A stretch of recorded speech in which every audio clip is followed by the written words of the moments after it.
जी बिस्मिल्लाहिर्रहमानिर्रहीम।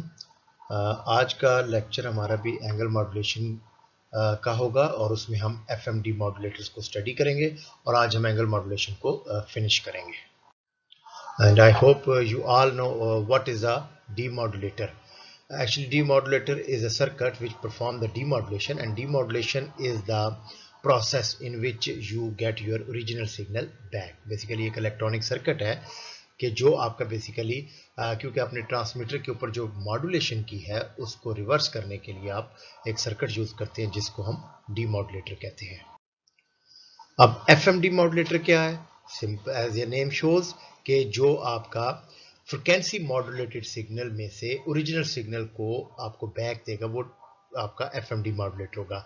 लेकिन इसमें बड़ी एक इंटरेस्टिंग चीज है, अगर आप गौर करेंगे तो an electronic circuit in which frequency variation of the modulated signals are converted to amplitude variation first with the help of tuned circuit. Mean कि आप जो है जब एफएम डीमॉड्यूलेटर होते हैं उसका बेसिक ऑपरेशन ये होता है कि वो आपकी एफएम सिग्नल को एएम सिग्नल बना देता है including the FM variation. It's mean कि जो आपका एफएम डीमॉड्यूलेटर में एक स्टेप आता है उसके अंदर आपका जो सिग्नल जनरेट होगा उसके अंदर आपका एफएम सिग्नल भी मौजूद होगा और फिर एएम सिग्नल भी मौजूद होगा और फिर हम उसमें से ओरिजिनल सिग्नल को डिटेक्ट कर लेंगे और यूजली हम simply non linear device like diode use करते हैं। Very simple, the basic diagram of the FM modulator is here.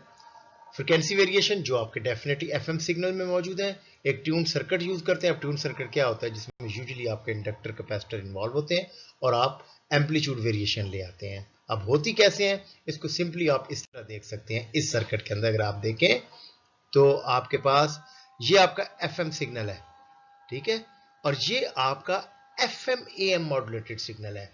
देखिए आपको एफएम भी इसके अंदर नजर आ रही होगी और एएम भी नजर आ रही होगी। तो अब बड़ा सिंपल आपके पास हो गया, क्योंकि जब एएम है तो आपको पता है कि आप एनवेलप डिटेक्शन यूज कर सकते हैं। ये एक एनवेलप इसके ऊपर डेवलप हो रहा है, अगर आप गौर करें तो ये एक एनवेलप डेवलप हो रहा है, तो उससे आप सिग्नल जनरेट कर सकते हैं, डिटेक्ट कर सकते हैं अपना ओरिजिनल सिग्नल। ओके जी, what are the basic requirement for an FM modulator? तो उसमें नंबर ऑफ रिक्वायरमेंट्स हैं। The first one is that कि आपकी उस जो मॉड्यूलेटर को कैपेबल होना चाहिए कि वो फ्रिक्वेंसी वेरिएशंस को एम्पलीट्यूड वेरिएशन में कन्वर्ट कर सके। उसको लीनियर और एफिशिएंटली बिहेव करना चाहिए। Insensitive to amplitude changes, mean के एम्पलीट्यूड चेंजेस हम कर रहे हैं अपने ओरिजिनल सिग्नल को डिटेक्ट करने के लिए, इसलिए उसको इनसेंसिटिव नहीं होना चाहिए उसके अगेंस्ट, और सिंपल एडजस्टमेंट और ऑपरेशन होना चाहिए जो भी किसी एक इलेक्ट्रॉनिक डिवाइस का एक बेहतर हाल होता है। अगेन अगर हम उसको जो एफएम मॉड्यूलेशन को है, डीमॉड्यूलेशन को है, वो हम सिंपल दो तरीकों में कन्वर्ट कर सकते हैं। The first one is a direct method, another one is a indirect method. जो डायरेक्ट मेथड होता है उसमें हम फ्रिक्वेंसी डिस्क्रिमिनेशन और फेज डिस्क्रिमिनेशन मेथड यूज करते हैं, इसको आगे हम डिटेल में देखेंगे। और इनडायरेक्ट मेथड एक होता है, फेज लॉक लूप है, जिसको हम यूज करते हैं। तो पहले समझते हैं कि फ्रिक्वेंसी जो डिस्क्रिमिनेशन मेथड है वो कैसे काम। ये एक सिंपल ब्लॉक डायग्राम है आपकी फ्रिक्वेंसी डिस्क्रिमिनेशन मेथड की। इसमें अगर आप देखें तो आपके पास एक डिफरेंशिएटर है और एक एनवेलप डिटेक्टर है। इट्स मीन कि अगर आपकी एफएम वेव यहाँ आती है तो डिफरेंशिएटर क्या करेगा, उसमें एम्पलीट्यूड वेरिएशन प्रोड्यूस कर देगा। मीन कि वो आपका जो वो अगर आपको याद हो तो वो इस किस्म का सिग्नल आपके पास प्रोड्यूस कर देगा, but with both amplitude and FM. और उसके बाद आप एक एनवेलप डिटेक्टर लगाकर तो आप ये जो इसकी वेरिएशन मालूम कर लेंगे और आपके पास मैसेज सिग्नल है। मैथमेटिकली अगर आप देखें ये आपकी एफएम की इक्वेशन है। अगर इसको आप डिफरेंशिएट करेंगे और आप ट्रिग्नोमेट्रिक डिसआइडेंटिटी को यूज करेंगे तो आप सिंपली आपके पास इस किस्म का एक सिग्नल एग्जिस्ट करेगा। अगर आप इसके अंदर देखें तो ये आपके पास एक एनवेलप बन गया है जो बेसिकली आपको शो कर रहा है एम्पलीट्यूड मॉड्यूलेशन से जो है वेरिएशन, एम्पलीट्यूड वेरिएशन, और ये आपकी फ्रिक्वेंसी और फेज वेरिएशन एग्जिस्ट कर रही हैं। तो इट्स मीन कि आपका जो सिग्नल है वो जो मैंने पहले आपको एक स्लाइड दिखाई थी कि आपकी वेरिएशन दोनों मौजूद हैं, तो उसकी मदद से हम एएम में कन्वर्ट करते हैं और फिर हम एनवेलप डिटेक्टर लगाकर जो अपने बेसिक जो मॉड्यूलेटिंग सिग्नल है उसको हम डिटेक्ट कर लेते हैं। दूसरा जो मेथड है वो है आपका फेज डिस्क्रिमिनेशन मेथड। इसमें क्या होता है, अगर आप थोड़ा सा देखें तो इसमें हम वोल्टेज कंट्रोल ऑसिलेटर को यूज करते हैं, जो कि मैं पहले आपको बता चुका हूं कि कैसा ऑसिलेटर है जो बेसिकली आपकी फ्रिक्वेंसी और वोल्टेज के रिलेशन पे काम करता है। मीन कि आप वोल्टेज वेरिएशन लाके फ्रिक्वेंसी को कंट्रोल करते हैं। और तो सेम अगर आप देखें कि इसके अंदर क्या हो रहा है कि अगर आपका यहाँ से ये फीडबैक आ रहा है और यहाँ ये एक आपका एक मिक्सर है बेसिकली जो मल्टीप्लाई कर रहा है इनपुट एफएम वेव को और जो आपके वीसीओ वी ऑफ टी जो आपकी आ रही है। तो मल्टीप्लायर क्या it produces an output having high frequency component. Mixer आपको पता है कि एक आपका प्लस और एक आपका माइनस सब्ट्रैक्शन देता है। तो उसमें से आगे आपने लो पास फिल्टर लगाया हुआ है तो मेरे ख्याल आपको पता होगा तो इसमें से कौन सी चीज पास होगी, डेफिनेटली जो आपकी डिफरेंस होगा वो आपके पास आगे आएगा और एक प्रोसेस चलेगा और उसकी मदद से हम जो है क्योंकि low frequency component contains only the time related phase difference, क्योंकि लो पास फिल्टर लगा हुआ है और उसकी मदद से हम अपने जो है मॉड्यूलेटिंग सिग्नल को डिटेक्ट कर लेंगे। अब हम कुछ बेसिक सर्किट्स डिस्कस करेंगे मुख्तलिफ जो एफएमडी मॉड्यूलेटर में यूज होते हैं, लेकिन मैं बिल्कुल एक आपको सिंपल सी लुक इनकी दूंगा। इसमें आपको सिर्फ सर्किट डायग्राम्स और उनका बेसिक प्रिंसिपल पता होना चाहिए, उसमें डिटेल में हम नहीं जाएंगे कि how the circuit work. So the first one is the slope detector. अगर आप इस सर्किट को थोड़ा सा गौर से देखें तो आपको फेमिलियर होना चाहिए कि ये आपका एक सिंपल रेक्टिफायर सर्किट टाइप है और ये हम यूज करते रहे एज अ एनवेलप डिटेक्टर के तौर पे भी एएम में। तो simple the slope detection is a method of FM demodulation which converts received FM signal into AM signal and then you use the envelope detector and you get your the message signal। लेकिन इस एक बड़ा simple सा ये method है, लेकिन it has some drawbacks. It is insufficient math due to non linearity of the devices और ये बिल्कुल थोड़े से टाइम के लिए लीनियरिटी शो करता है, बहुत ज़्यादा नहीं करता। और प्राइमरी और सेकेंडरी वाइंडिंग जहाँ ट्रांसफार्मर की इन्वॉल्वमेंट रहती है तो उसके अपने इश्यूज होते हैं, इसलिए ये ज़्यादा मेथड यूज़ नहीं किया जाता।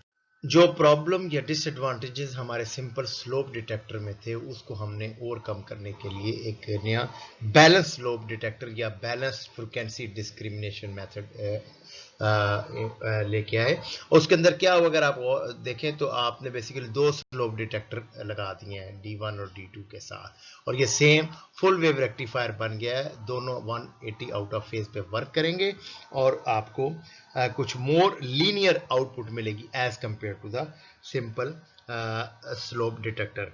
इसके जो एडवांटेजेस हैं वो बेहतर है कि ये मोर एफिशिएंट है देन द स्लोप डिटेक्टर और ये बेटर लिनियरिटी देता है उससे आपके स्लोप डिटेक्टर से। But again it has some disadvantages कि लिनियरिटी स्लोप डिटेक्टर से ज़्यादा दे रहा है, लेकिन फिर भी इतनी एनफ नहीं है, इट्स नॉट गुड एनफ के मतलब उसको हम प्रैक्टिकली ज़्यादा यूज़ कर सकें।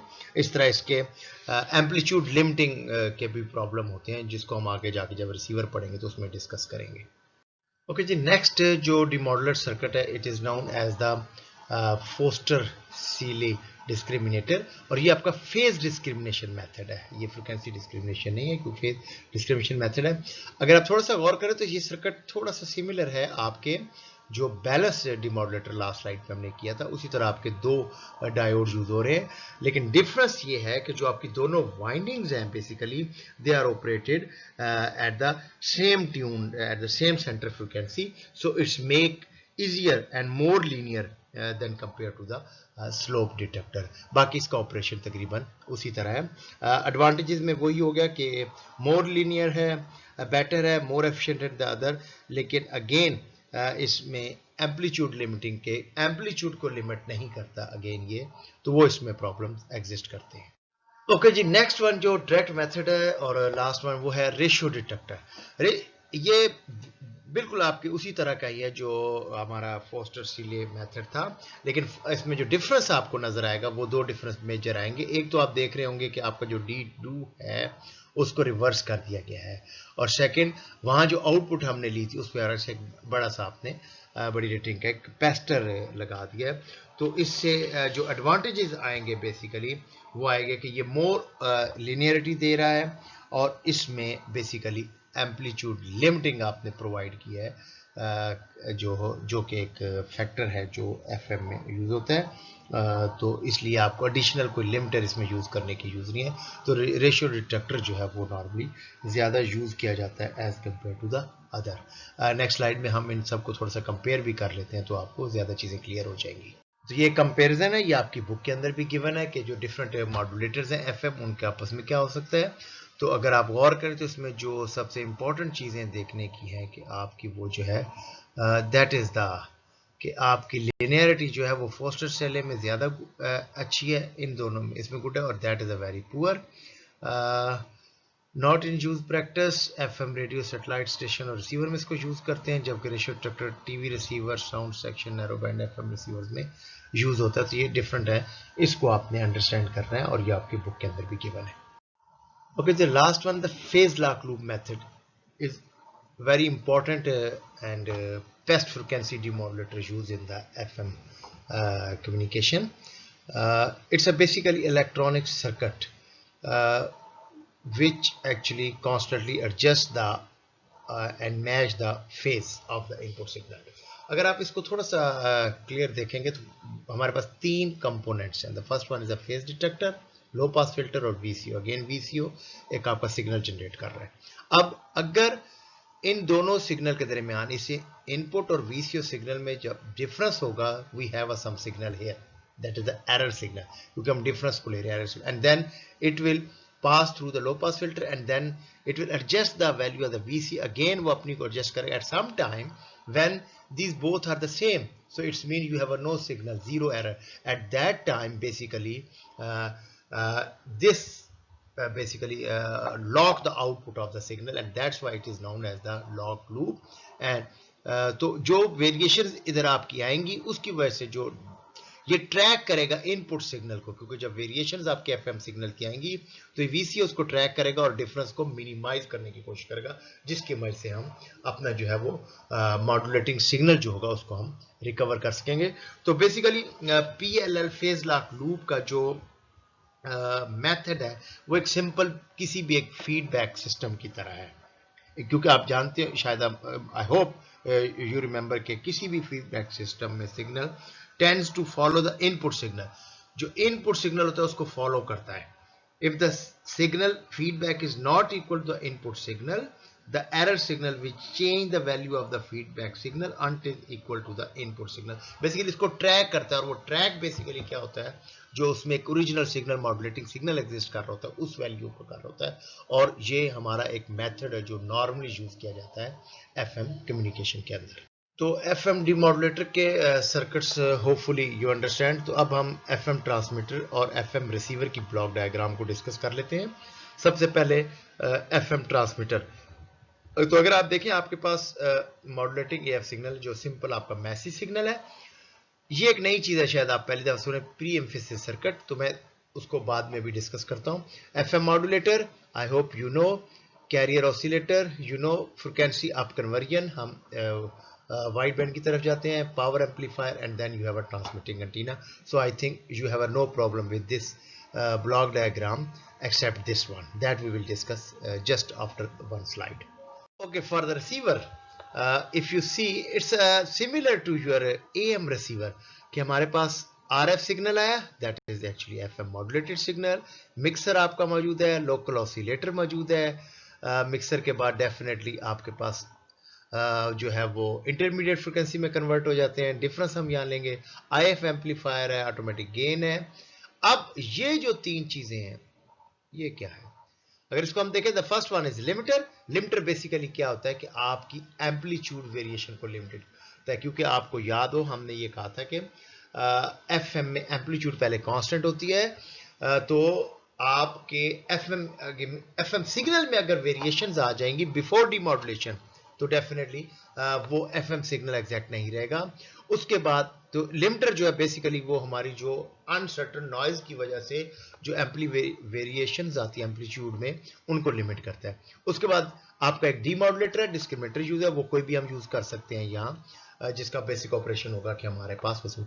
अब ये एक आपके पास डी एम्फेसिस सर्किट आ गया। तो अगर थोड़ा सा याद हो पिछली साइड में हमने प्री एम्फेसिस सर्किट एक था, जो मैंने कहा था एक ब्लॉक था, तो बेसिकली ये उसका रिवर्स है। डेफिनेटली वो जो ऑपरेशन हम कर रहे हैं वो इस स्लाइड के बाद आपको बताऊंगा कि ये क्या होता है।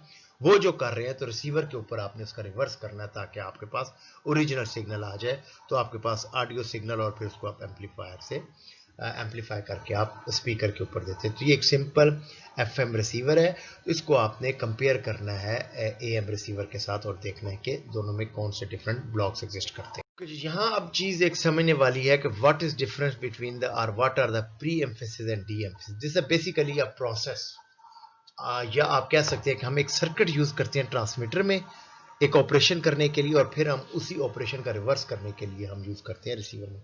अब होता क्या, बेसिकली नॉइज जो है वो आपका एग्जिस्ट करता है। अब नॉइज जो एक रिसर्च के थ्रू है कि नॉइज जो बेसिकली जो हायर फ्रिक्वेंसी मॉड्यूलेटिंग सिग्नल्स होते हैं उनके ऊपर नॉइज ज्यादा जो है वो इफेक्ट करता है उनको बनिस्बत आपके लो फ्रिक्वेंसी। लेट्स सपोज कि अगर आपका एक सिग्नल है वो है आपका लेट्स सपोज 100 हर्ट्ज से आपका लेकर है लेट्स सपोज कह सकते हैं कि 15 किलो हर्ट्ज तक का सिग्नल। तो अब जो ये वैल्यूज होंगी ये लो फ्रिक्वेंसीज है, इसके ऊपर नॉइज कम इफेक्ट करेगा, इसके ऊपर ज्यादा करेगा। ठीक है, इस डिटेल में नहीं जा रहा कैसे फिलहाल। तो अब क्या होगा, नॉइज बेसिकली क्या करता है आपकी एम्पलीट्यूड के साथ होता है, क्योंकि अगर आपको याद हो तो हम क्या करते हैं S/N, signal to noise ratio. अब नॉइज को कम करने के लिए आप क्या कर सकते हैं, ज़ाहिर सिग्नल स्ट्रेंथ आप बढ़ाएंगे। अब सिग्नल स्ट्रेंथ बढ़ाने के लिए आप क्या करते हैं कि आप उसकी वोल्टेज लेवल बढ़ाना पड़ेगा। वोल्टेज लेवल का मतलब है कि आपको उसकी एम्पलीट्यूड बढ़ानी पड़ेगी। तो वो प्रोसेस ट्रांसमीटर के ऊपर जब हम हाई जो मॉड्यूलेटिंग फ्रिक्वेंसी सिग्नल्स होते हैं उनकी एम्पलीट्यूड को इंक्रीज कर देते हैं, मीन बूस्ट कर देते हैं, उसको जो बूस्ट, इस प्रोसेस को कहते हैं प्री एम्फेसिस। अब जब एम्पलीट्यूड उनकी ज्यादा हो जाएगी तो डेफिनेटली नॉइज की तो वैल्यू वही है, क्योंकि आपको पता होगा नॉइज की वैल्यू सेम रहती है। ठीक है, तो जाहिर बात है कि जब वैल्यू सिग्नल की ज्यादा हो गई, जो सिग्नल स्ट्रेंथ बढ़ गई, तो डेफिनेटली S/N जो आपका कम हो जाएगा, नॉइज की रिलेटिव वैल्यूज कम हो जाएगी। इस प्रोसेस को हम कहते हैं प्री एम्फेसिस। तो अब जो ये प्रोसेस आपने ट्रांसमीटर पे किया तो रिसीवर के ऊपर आपने बेसिकली 19 जो सिग्नल थे वापस अपनी एम्पलीट्यूड पे लेके आना है। तो बेसिकली हम क्या करते हैं, वहां बूस्ट करते हैं, यहां हम अटेनुएट करते हैं। और डेफिनेटली ये सर्किट्स यूज होते हैं और सिंक्रोनाइज होते हैं ट्रांसमीटर और receiver.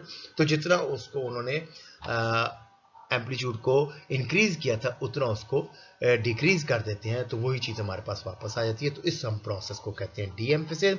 So pre-emphasis is used at the transmitter while the de-emphasis is used at the receiver, जो मैंने आपको ब्लॉक डायग्राम में दिखाया था। और पर्पस इसका यही होता है कि सिग्नल टू नॉइज रेशियो को आपने ज्यादा करना है, क्योंकि जितनी सिग्नल टू नॉइज रेशियो आपकी अच्छी होगी आपकी उतनी एफएम रिसेप्शन ज्यादा होगी। तो एंड के ऊपर हम थोड़े से इसके एडवांटेजेस और डिसएडवांटेजेस देख लेते हैं एंगल मॉड्यूलेशन में। तो जो एंगल मॉड्यूलेशन है यूजुअली मोर एफिशिएंट है, इम्प्रूव्ड एसएनआर है आपके अंदर, उसके अंदर मोर रेजिस्टेंस होती है जो है वो नॉइज को रिजेक्ट करने की, क्योंकि एम्पलीट्यूड वेरिएशंस नहीं होती, और इसलिए इसको हम कहते हैं कि angle modulation is very effective in rejecting interference. Basically noise को मिनिमाइज करने के लिए हम यूज करते हैं। और angle modulation allow the use of more efficient transmitter power information and capable of handling a great dynamic range of modulation without distortion than AM. तो simple words में अंदर एक एफिशिएंट मेथड है, क्लियर होता है। इसलिए आप देखते होंगे जब एफएम आप सुनते हैं सिग्नल तो वो ज्यादा क्लियर होता है आपका एएम सिग्नल से। इसके साथ कुछ डिसएडवांटेजेस भी एग्जिस्ट करते हैं। द फर्स्ट वन इज के लार्जर बैंडविड्थ यूज करता है, जो कि आपको मैंने पहले बताया था कि बैंडविड्थ आपकी फ्रिक्वेंसी जो है वो एक कॉस्टली फैक्टर है, लेकिन डेफिनेटली वो ट्रेड ऑफ होता है। और इसके साथ साथ इसका सर्किट मोर कॉम्प्लेक्स होता है एज कम्पेयर टू ए।